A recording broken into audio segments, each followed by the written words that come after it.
Hi friends, welcome to Chenimala family. வாங்க இப்போ நம்ம தண்டைப்பயிர் பொரியல் எப்படி செய்கிறதுன்னு பார்க்கலாம். தக்காளி சாதத்துக்கு தண்டைப்பயிர் பொரியல் செஞ்சுருக்கேன். வடகம் அது கூட பொரிச்சிருக்கேன். கடாயை அடுப்பில் வச்சுக்குவோம்.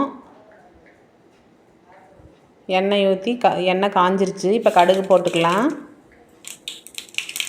கடுகு வெடிச்சதும் கடலைப்பருப்பு, உளுந்தம்பருப்பு இதெல்லாம் போட்டுக்கலாம்.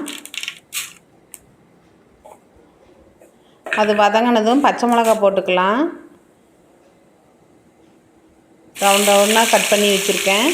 பச்சை மிளகா போட்டுட்டு அப்புறம் வெங்காயம், கருவேப்பிலை போட்டுக்கலாம்.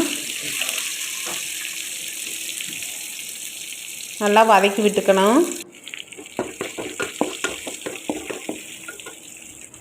நல்லா வதங்கினதுக்கப்புறமா நம்ம தண்டைப்பயிறு குட்டி குட்டியாக கட் பண்ணி வச்சுருக்கேன், அதை போட்டுக்கலாம். நல்லா வதக்கி விட்டுக்கலாம். லேசாக உப்பு போட்டுக்கலாம். உப்பு போட்டு நல்லா வதங்கணும். கொஞ்சமாக தண்ணி ஊற்றிக்கலாம். கொஞ்சம் வேகட்டும்.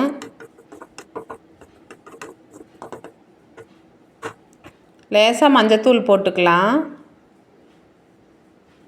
மஞ்சத்தூள் போட்டு நல்லா வதக்கி விட்டுக்கணும்.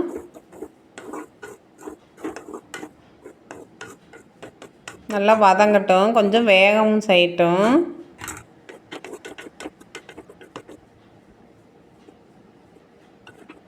வெந்துருச்சான்னு பார்த்துக்கலாம். வெந்துருச்சு.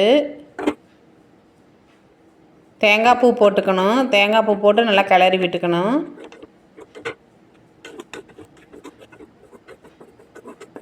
ரெடி ஆயிடுச்சு தண்டைப்பயிர் பொரியல் தண்டை.